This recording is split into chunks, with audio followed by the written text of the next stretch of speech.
Bismillahirrahmanirrahim. Assalamualaikum warahmatullahi wabarakatuh. Salam sejahtera bagi kita semua. Nama saya Ulupuji ST, nomor anggota 458, Dapil Provinsi Maluku. Mohon maaf Ketua, karena mic saya di belakang rusak. Saya memakai mic Pak Aus Hidayatullah.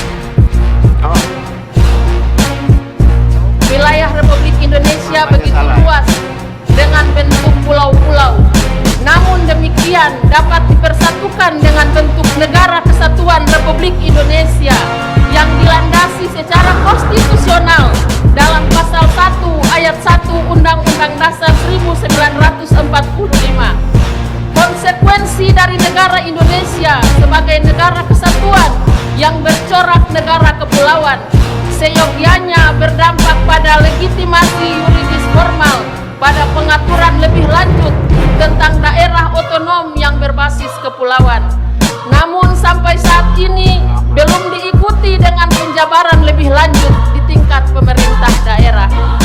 Permasalahan daerah kepulauan juga menjadi penting untuk dicermati dan dibahas secara serius terkait dengan sederetan realitas yang mencuat diantaranya adalah: pertama, secara sosiologis, Provinsi Maluku, Provinsi Maluku Utara, Kepulauan Riau, Nusa Tenggara Timur, Kepulauan Bangka Belitung, Nusa Tenggara Barat, dan Sulawesi Utara yang terbentang di Negara Kesatuan Republik Indonesia mempunyai perbedaan yang spesifik dengan provinsi-provinsi lain.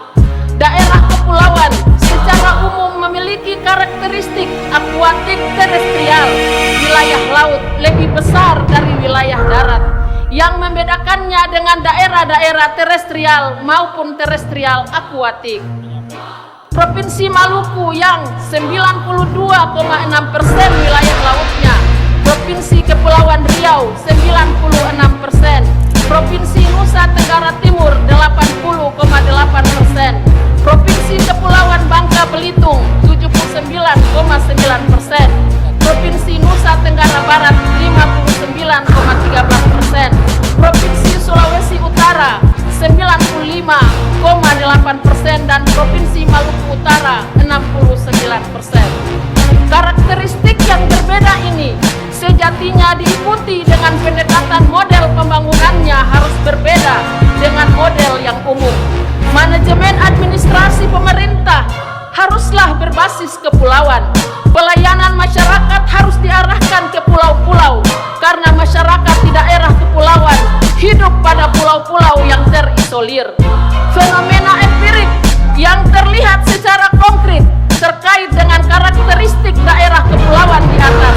Rata-rata masyarakat pada provinsi kepulauan terlambat dalam pembangunan infrastrukturnya, mempunyai pulau kecil terluar yang membutuhkan pendekatan prosperity dan security secara bersamaan.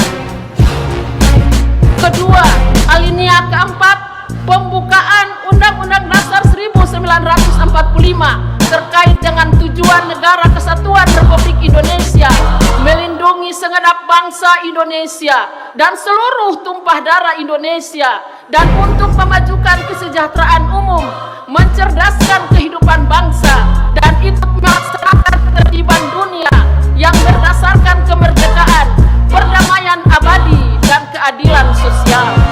Ketiga, Pasal 18, Pasal 18A, Pasal 18B, Pasal 25A Undang-Undang Dasar 1945, pengaturan peraturan perundang-undangan yang berlaku sebagai hukum positif di Indonesia belum mencerminkan penjabaran dari pasal-pasal konstitusi di atas, terutama berkaitan dengan prinsip negara kepulauan.